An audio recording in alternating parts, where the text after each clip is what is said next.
नमस्कार दर्शकों, स्वागत है आपका रैंकर्स न्यूज में। मैं आपके साथ हिमानी बेस्ट और आज की राजनीतिक विषय की खास चर्चा के लिए हमारे साथ कांग्रेस के वरिष्ठ नेता अनिल भास्कर जी जुड़े हैं। तो सबसे पहले तो सर आपका बहुत बहुत स्वागत है हमारे कार्यक्रम में।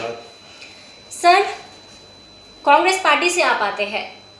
उत्तराखंड की देवभूमि, उत्तराखंड जो देवभूमि है, वर्षों से इस भूमि पर कांग्रेस और भाजपा पार्टी का कब्जा रहा है। तो 2022 विधानसभा चुनाव में कांग्रेस पार्टी किन मुद्दों के साथ चुनावी दंगल में उतरने को तैयार है?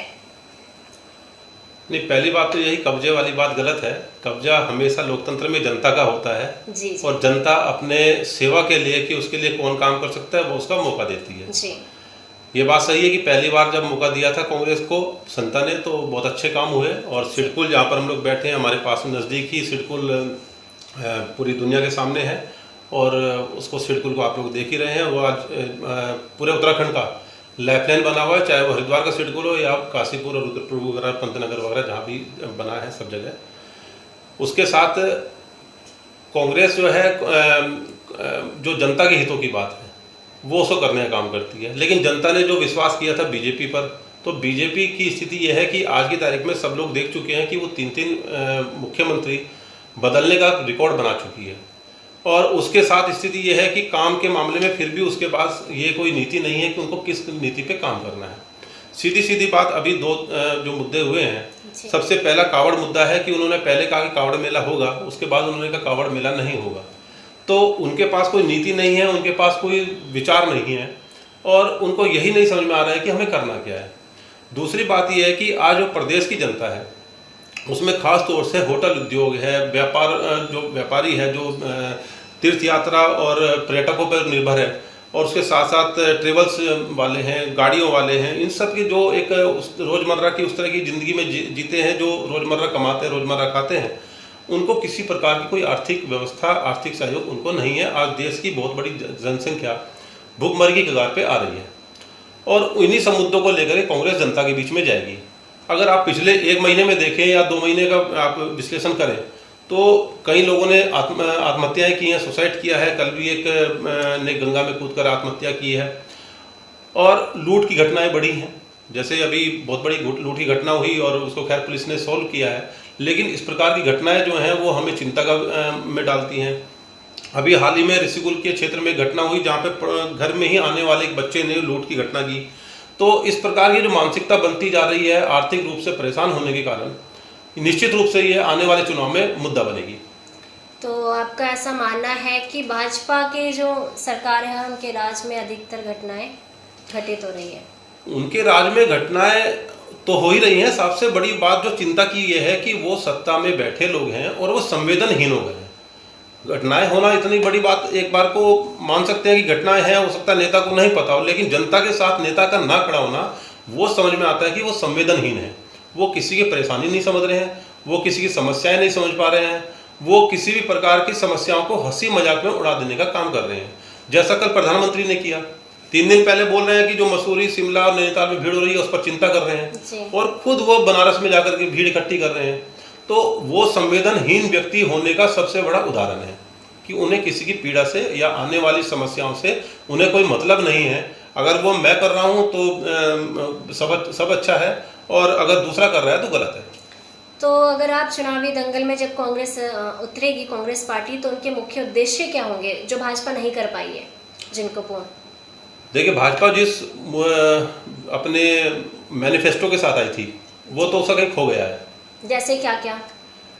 जो भी विकास के मुद्दों पर उन्होंने बात की थी और जो भी बहुत सारी चीज़ें वो लेकर के आए थे कि हम ये करेंगे और वो करेंगे, ऐसी वाली बातें, वो बहुत सारा उनका है। लेकिन उसके अलावा मैं उन समस्याओं पर बात करना चाहूँगा जिन समस्याओं में उन्होंने प्रदेश को उलझा दिया है। उन्होंने प्रदेश को सबसे बड़ी तो आज की तारीख में नशेखोरी में उलझा दिया है। महंगाई पूरे देश की चिंता हो गई है और साथ साथ उत्तराखंड की इसलिए भी हो गई है क्योंकि उत्तराखंड का बहुत बड़ा व्यवसाय जो है, बहुत बड़ा जो तबका है, बहुत बड़ा जो यहाँ के रहने वाले बासिंदे हैं, वो व्यापार और उस पर पर्यटन और तीर्थाटन, 2 चीज़ें हैं, दोनों पर टिके हुए हैं, जैसा मैंने थोड़ी देर पहले कहा। तो ये एक बहुत बड़ा मुद्दा बनना है और महंगाई मुद्दा बनेगी, पेट्रोल डीजल के रेट है वो मुद्दा रहेंगे, उसके बाद नशा मुद्दा रहेगा। दूसरी बात है कोई विजन ना होना, ये बहुत बड़ा अपने आप में मुद्दा है। विजन से भटक जाना ये मुद्दा है। जनता के समय का खिलवाड़ और जनता के हितों का खिलवाड़ ये बहुत बड़ा मुद्दा है। तो इन सब मुद्दों को लेकर के हम जनता के बीच में जाएंगे और जनता निश्चित रूप से इस बात को अपने आप को समझ भी रही है और वो जनता इस बात के लिए तैयार है कि इस बार कांग्रेस को लेके आना है। इतने कम समय में लगातार उत्तराखंड के 2-3 मुख्यमंत्री बदलना, क्या आपको लगता है ये भाजपा सरकार की एक नाकामी है और इसका जो लाभ है वो कांग्रेस पार्टी को मिलेगा? इस बात को हम ही नहीं कह रहे कि ये नाकामी है बीजेपी की, ये तो हर क्षेत्र का बच्चा आज की तारीख में कह रहा है और खाली उत्तराखंड के लोग नहीं कह रहे हैं। ये देश का कश्मीर से लेकर तमिलनाडु तक जो लोग राजनीति की समझ रखते हैं या राजनीति में थोड़ा बहुत जानकारी रखते हैं या जो टीवी जिन्होंने देखा होगा उन्होंने देखा होगा कि पिछले 3 महीने के अंदर ही 3 मुख्यमंत्री बदल गए या 4 महीने मेरे ख्याल से अधिकतम हुए, तो निश्चित रूप से ये उनकी बहुत बड़ी नाकामी है और बिना सोचे समझे लिए जाने वाले निर्णय हैं। जी, बात यहाँ पे कांग्रेस पार्टी और भाजपा पार्टी की हो रही है, लेकिन भाजपा पार्टी के बाद भी एक और अब जो अपना यहाँ पे कब्जा जमाने को तैयार है आम आदमी पार्टी, तो उनके विषय में आप क्या कहना चाहेंगे? मैंने थोड़ी देर पहले कहा कि कब्जे वाली कोई बात ही नहीं है। कोई भी राजनीतिक दल हो कि वो कब्जा नहीं कर सकती और ये जनता का कब्जा होता है। जनता ही जब चाहती है वो तब हटा देती है, जिसको चाहती है उसको बैठा देती है। आम आदमी पार्टी ना कहीं सड़क पे है ना कहीं भविष्य में होगी और वो एक बीजेपी का एक तरह से जिसे कहते हैं ना ला करके जनता को गुमराह करने वाली बात, जैसे आपने यूपी में ओवैसी को देख रहे हैं है ना कि वो 100 सीटों पे लड़ेंगे, बिहार में आए, बंगाल में लोगों ने नकार दिया उस ओवैसी को, इसलिए उनको नकारा क्योंकि वो बीजेपी का बी टीम की तरह से काम करते हैं, वोट काटने वाला काम करते हैं। पंजाब में पिछले 5 साल पहले 4.5 साल पहले जो चुनाव हुए थे तो उसी आम आदमी पार्टी को जिसको लोग मान रहे थे कि सरकार बनने जा रही है उसको बिल्कुल नकार दिया गया और आज स्थिति यह है कि आम आदमी पार्टी पंजाब में बिखरी पड़ी है, अब तो लगभग खत्म की स्थिति में है। वो स्थिति यहाँ पर होने वाली है। आम आदमी पार्टी ने बहुत प्रयास किया कि यहाँ पर अच्छे कोई नेता उनको ज्वाइन करें, लेकिन आज की स्थिति में भी यह है कि ना किसी नेताओं का रुझान उस तरफ है ना कोई जाना चाहता है क्योंकि उनको पता है कि उस पार्टी का हर्ष क्या होना है। आम आदमी जो पार्टी है वो बीजेपी के खिलाफ भी बहुत बोलती है और अभी जब अरविंद केजरीवाल जी यहाँ पे आए थे हरिद्वार में तो उन्होंने उत्तराखंड के जो भी लोग हैं उनसे ये वादा किया है यदि उनकी सरकार बनती है तो वो फ्री बिजली और पानी करेंगे। क्या आपको लगता है कि उत्तराखंड की जो जनता है उनकी ओर खिंचेगी या इसका फिर नुकसान उठाना पड़ सकता है कांग्रेस पार्टी को भी? आपने जैसा कहा कि आम आदमी पार्टी बीजेपी के खिलाफ बहुत बोलती है, तो बोलने के लिए तो मोदी जी योगी के खिलाफ बहुत बोलते हैं और योगी मोदी के खिलाफ बोलते हैं। ये जनता को गुमराह करने का काम है। कांग्रेस का काम हमेशा जनता के हितों की बात करने रही है, जनता के जो विकास के मुद्दे हैं, जो उनको संपन्नता देने वाली बात है, जो उनको खुशी देने वाली बात है, हमारे मुद्दे वो होने चाहिए। अब उत्तर प्रदेश में अगर आप बात करें, हम थोड़ा सा उत्तराखंड से उत्तर प्रदेश की बात करें, तो जब वहाँ पे आज चुनाव में बीजेपी को लग रहा है कि हम हारने जा रहे हैं तो वो योगी वर्सेस मोदी करके, और क्योंकि लोग मोदी से ज़्यादा नाराज है वहाँ पर, तो किसी प्रकार से चाहते हैं कि मोदी को वोट ना देकर लोग योगी के नाम पर वोट कर दें। तो वो गुमराह करने का काम जो है बीजेपी करती है और वो कभी आम आदमी पार्टी के साथ मिले करती है, कभी ओवैसी के साथ मिले करती है, कभी वो अपने आप में लड़ करके करने लगते हैं। तो इससे गुमराह होने वाला नहीं है उत्तराखंड सीधा इस बार कांग्रेस को वोट करेगा, कांग्रेस की सरकार आएगी और आने वाले समय में अगले 5 साल में जो स्थिति पटरी से उतर गई है उसको हम बिल्कुल पटरी पर लेकर के आएंगे। यानी ये वोट काटने की एक रणनीति है। बिल्कुल। अच्छा, अब धर्मनगरी से आप आते हैं, देवभूमि से आप हैं, आपको क्या लगता है कि भाजपा की जो भी सरकार है कितना विकास उनके राज में हुआ है हरिद्वार के अंदर? हरिद्वार के अंदर विकास हुआ है और विकास ये हुआ है कि जो भाजपा के नेता हैं जी वो संपन्न हो गए हैं। उन्होंने पुस्तकालय के नाम पर पैसा खा लिया है। उन्होंने वीरचंद गढ़वाली योजना में ऐसे लोगों का पैसा उन्होंने लोन लिया है जो उसके पात्र नहीं थे, उन लोगों का विकास हुआ है। हमारे जो प्रदेश के अध्यक्ष हैं, जो मंत्री भी रह चुके हैं, जो विधायक हैं 20 साल से लगातार, उनका विकास हुआ है।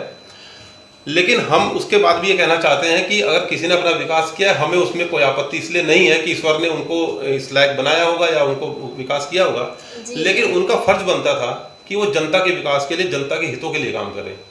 पूरे शहर में, बल्कि पूरे जनपद में कहें, एक हॉस्पिटल नहीं बना है। अगर मेला हॉस्पिटल की बात करें तो तिवारी जी की देन है। उसमें भी आज की स्थिति यह है कि जो मंत्री हैं, ये मंत्री रहे और आज प्रदेश अध्यक्ष हैं और लगातार विधायक रहे, वो डॉक्टर की व्यवस्था नहीं करा पाए। एक हॉस्पिटल जो तिवारी जी ने बना कर दिया था, यानी कांग्रेस सरकार ने बना के दिया था।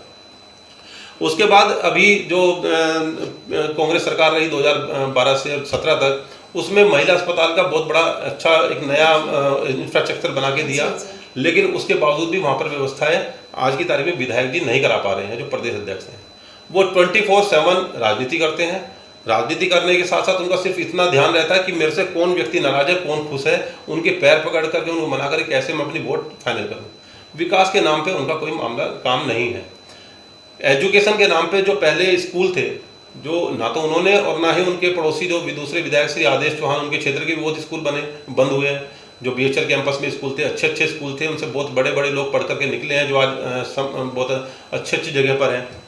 आज वो सब स्कूल बंद हो गए। तो ना तो मंत्री होने के नाते मदन कौशिक जी ने उस पर ध्यान दिया, ना ही आदेश चौहान जी ने ध्यान दिया। अपने व्यक्तिगत स्कूल जरूर खोले उन्होंने, व्यक्तिगत प्रतिष्ठान जरूर बनाए हैं, लेकिन उन्होंने जो स्कूल बंद हो रहे थे सरकारी स्कूल, जिसमें बच्चे अच्छा इंफ्रास्ट्रक्चर और अच्छे फैकल्टी के साथ बच्चे पढ़ते थे, उन पे उन्होंने कोई ध्यान नहीं दिया है। तो विकास के नाम पर तो ना तो चिकित्सा में ना शिक्षा में, दोनों में कोई काम नहीं हुआ है। सड़क तोड़ करके बनाना, ये पूरे बीजेपी का, उनके पास एक ही काम है पूरे देश के अंदर, सड़क बनाइए, सड़क तोड़िए, सड़क बनाइए, सड़क तोड़िए। इसी को वो विकास समझते हैं, इसी को वो जनता के सामने रखते हैं। उनका सिर्फ एक काम है, जैसे शादी के समय नई नई पुताई होती है, घर के अंदर वाइट वॉश होता है, तो ऐसा लगता है कि हमारे घर में कुछ नया हो रहा है और आदमी पुरानी समस्याएं भूल जाता है। तो बीजेपी का काम एक यही रहता है कि सब चुनाव आए तो गली गली की सड़कें दोबारा बनाइए, फील गुड कराइए और वोट लीजिए। उसके 2 महीने बाद फिर सड़क टूट जाएगी, फिर उसके बाद 4 साल लोग सब टूटी सड़कों पर घूमने का काम करेंगे। जी, आपने यहाँ पर जिक्र किया मदन कौशिक जी का, जो कि लगातार 20 साल से विधायक रहे हैं, मंत्री जी है वो खन्ना नगर क्षेत्र के आसपास से ही रहते। तो आपके क्षेत्र में ऐसी कौन सी समस्या है जिसको वो आज तक सुलझा नहीं पाए हैं या उसका निवारण नहीं किया है? सबसे बड़ी बात तो यह है कि माँ गंगा के नाम पर जी अंग्रेजों के समय एक बायलॉज बना था, जो नगर निगम को नगर पालिका उस समय होती थी, अब तो नगर निगम हो गया है, उसको लेकर के एक बायलॉज बना था कि हरिद्वार मद्य निषेध यानी कि शराब विहीन क्षेत्र होगा। आज आप मदन कौशिक जी के कार्यालय में बैठ करके शराब मंगवा सकते हैं, ठीक है, वहीं पे बैठ करके आप उसी कॉलोनी में, उसी गली में बैठ करके शराब पी सकते हैं। ये विकास उन्होंने दिया है और ये समस्या है, ठीक है, ये विकास वाली समस्या है, समस्या के साथ विकास है, ये मान लीजिए। तो काम कौन सा हुआ है? ये काम एक हुआ है कि गली गली में हमारे युवा भाई, हमारे युवा बच्चे, हमारे छोटे भाई गली गली में शराब बेच रहे हैं, गली गली में स्मैक बेच रहे हैं। बहुत सारे घरों के बच्चे और बच्चियां, लड़कियां तक वो स्मैक और शराब के नशे में आज की तारीख में डूब गए हैं। बुरा लगता है जब आप 15-16 साल के बच्चे को, अगर आप उनको किसी का वार्ड अध्यक्ष और किसी को उसका महामंत्री बना करके उसको इसी समय पे जब उसके भविष्य बनने वाला होता है, आप उसके परिवार से उसको काटने का काम करते हैं, तो बुरा लगता है। आप हर परिवार को, एक गली के 10-10 लोगों को आप जब राजनीतिक शिकार बनाते हैं अपने, तो आप उनका भविष्य बर्बाद कर रहे हैं और साथ साथ शहर का भविष्य बर्बाद कर रहे हैं, समाज का भविष्य बर्बाद कर रहे हैं। तो विकास नहीं हुआ है, विकास सिर्फ एक व्यक्ति का हुआ है। और हमने अब पहले भी कहा है कि हम वो व्यक्ति विकास करते, हमें कोई समस्या नहीं थी, हमें कोई दिक्कत नहीं है। ईश्वर ने उनको इस लायक बनाया होगा कि आप इंजॉय करेंगे, लेकिन हमें दुख इस बात का है कि जिस शहर ने उनको सब कुछ दिया, उस शहर के लिए उन्होंने कुछ नहीं किया, और इस शहर के लिए उनको करने के लिए बहुत कुछ भगवान ने आशीर्वाद दिया था, माँ गंगा ने उनको आशीर्वाद दिया था। ये हमें दुख है, विकास नहीं हुआ है। जी, आपने कहा कि वो नशे की तरफ भी बच्चों को कहीं ना कहीं धकेलने में उनका भी योगदान है कि वो बच्चों को अभी से राजनीति में डाल रहे हैं महामंत्री का पद देकर। और एक तरफ भाजपा जो सरकार है वो खुद कहती है कि नशा मुक्त भारत, तो उसमें क्या कहना है आपका? फिर एक पिक्चर आई थी बिच्छू, शायद आपने देखी होगी। उसमें एक पुलिस अधिकारी था जो खुद ड्रग एडिक्ट था और खुद ड्रग्स का काम कराता था। जी। और वो एंटी ड्रग्स अधिकारी के रूप में काम करता है। बीजेपी का सीधा सीधा एक वही अगर आपको बीजेपी का जो उसका आचरण देखना है और उसका मुखौटा देखना है, तो वही वाली बात है। वो अच्छी बात करते हैं और बुरे काम खुद कराते हैं। जी, लॉकडाउन में भी सर्वप्रथम उन्होंने जो शराब के ठेके उन्हें खोल दिया गया था। बिल्कुल बिल्कुल बिल्कुल, आप बिल्कुल सही कह रही हैं। और मैं यही कहना चाहता हूँ कि उस सफेद पोस्ट में वो बिल्कुल सारे अनैतिक काम करने वाले लोगों का एक समूह बन गया है बीजेपी आज की तारीख में। और ये बड़े दुख की बात है कि लोगों को गुमराह करने के लिए जितना प्रचार वो लोग करते हैं, उससे आने वाले समय में इस देश का ही नुकसान होना है, इस समाज का नुकसान होना है, इस शहर का नुकसान होना है, प्रदेश का नुकसान होना है। जी, आखिरी बात मैं आपसे ये कहना चाहूँगी, ऐसा क्या संदेश है जो आप हरिद्वार की जनता को देना चाहेंगे, एक सकारात्मक संदेश?